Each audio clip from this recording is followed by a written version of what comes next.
Hello, my name is Pancella and welcome to my channel. This is the next to last episode for this season for Queen Sugar. And our first journey is to the farm. And you see a bed that's not made up and wondering what's going on. And there is Darla on the floor sleeping. And I'm like, why are you sleeping on the floor and you have a bed?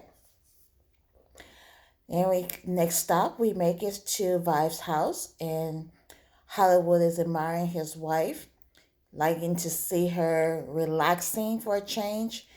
He says it's a beautiful sight, and she's enjoying relaxing as well. Now they're getting ready for Darla's baby shower, and that's been held over at Charlie's home. So decorations with flowers, and of course Charlie is letting people know where she would like the arrangements to go. And Micah is just hungry. He's eating up some of the food, excuse me, that is been meant for Darla and the guests that are coming with his family. And he's like, okay, Mom, I'm going to stop eating this, but it's so good. I'm going to save the rest of it for Darla and the guests.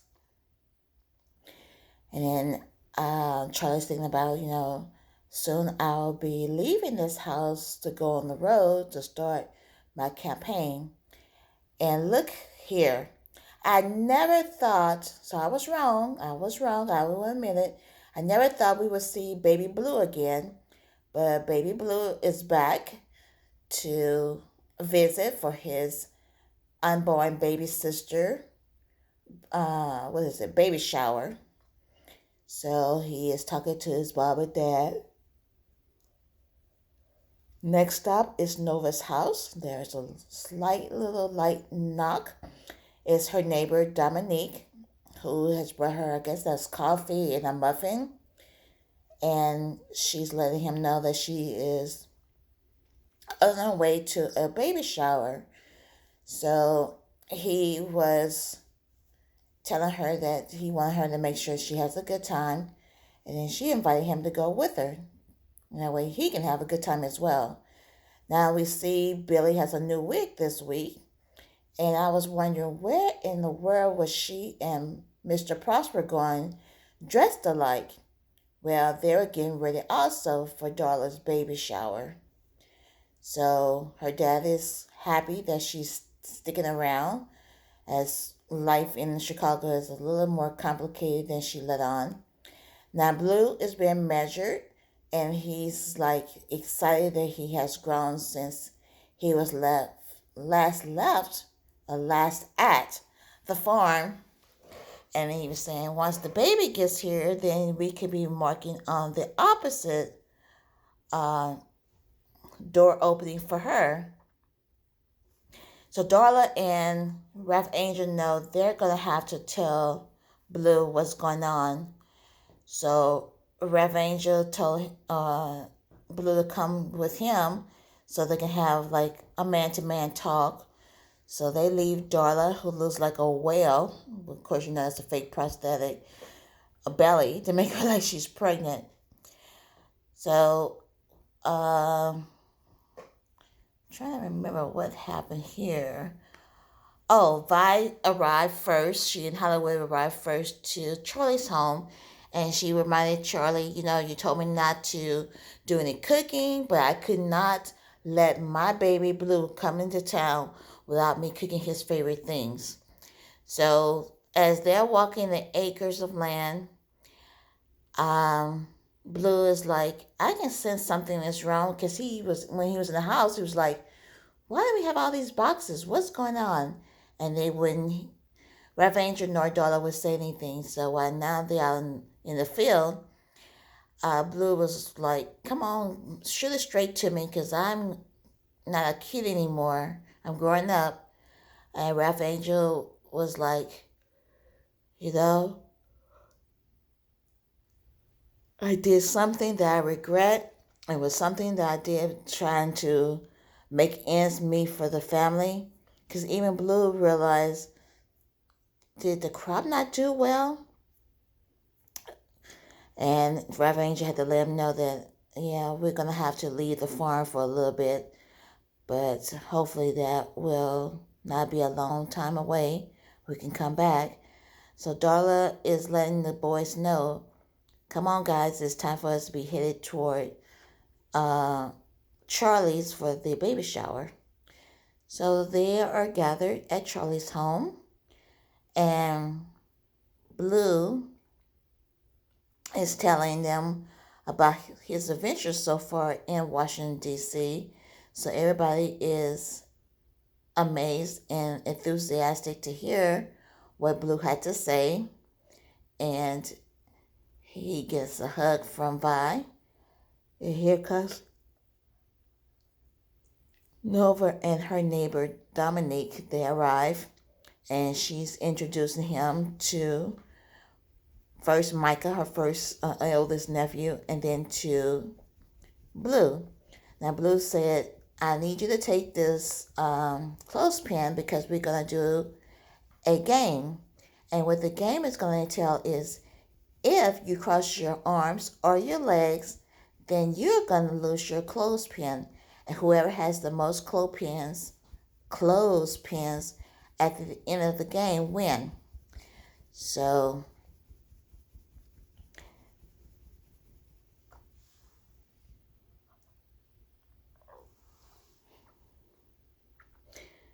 and it's really, really nicely decorated. Because, you know, most time when there's a girl, people like to, decorated in pink. But it has some nice pastel colors that they chose to use. And Darla didn't have anything prepared, so she did speak from her heart, I guess. And she's telling each family member what she admired or was thankful for them. And she said by Vi, Nova, and Charlie, and I think Mr. Prosper was in that group too.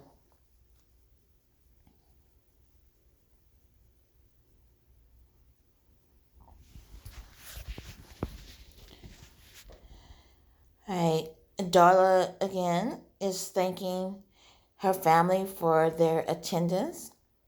Blue is still sharing his stories with his friends. And he caught Mr. Prosper slipping. He said, you owe me that clothespin.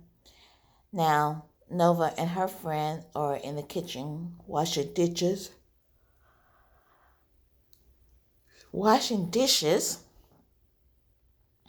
Then Vi decides to barge in on the conversation between Darla and Charlie, and Darla lets her know, I can't get any satisfaction, so I am sleeping on the floor, and Rev Angel actually joined me on the floor. So we go back inside, and there's Vi. I don't know what she was laughing at, but she was cheesing, wasn't she? She was cheesing. But the festivities have begun.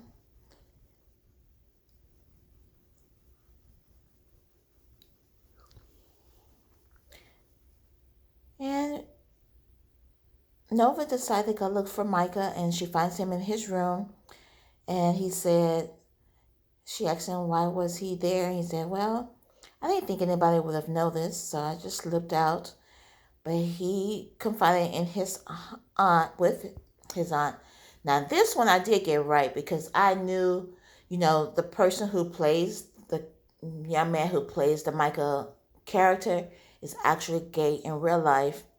So as I thought that was going to be written into the script. So he's telling her how he has this friend that he really likes. He has stimulating conversation. It's an intimacy he has never had because it's not an actual physical thing. But he wants to kind of explore what kind of possible relationship they could have. And Nova's like, you're young. Don't be discouraged. Live your life and be happy because, Nova goes both ways, so I guess you would say she's bisexual.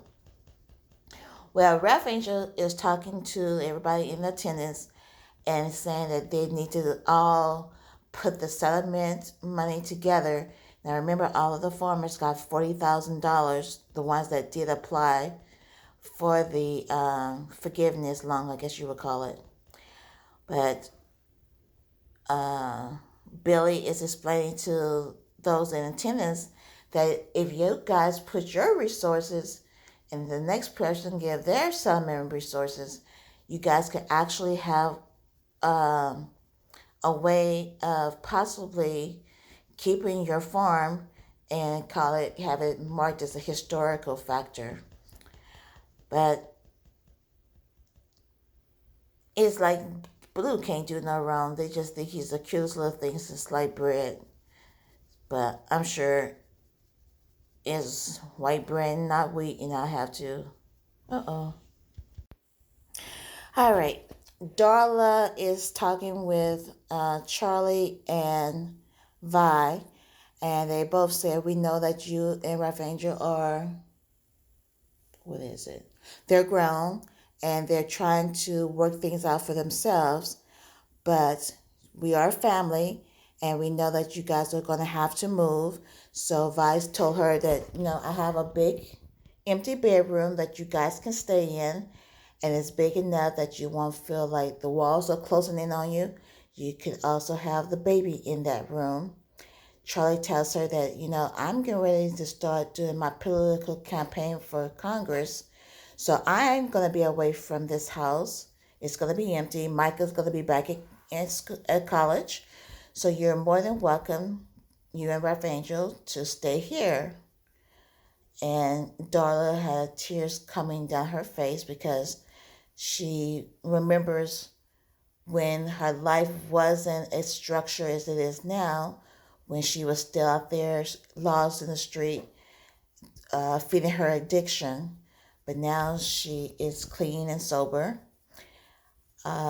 Dominique is looking up some information because he said that the bones that were found, human bones that were found on the property, were from the 1800s, and there may be a possibility that the farm could be considered a historical, I think, landmark where nobody could actually build anything on it.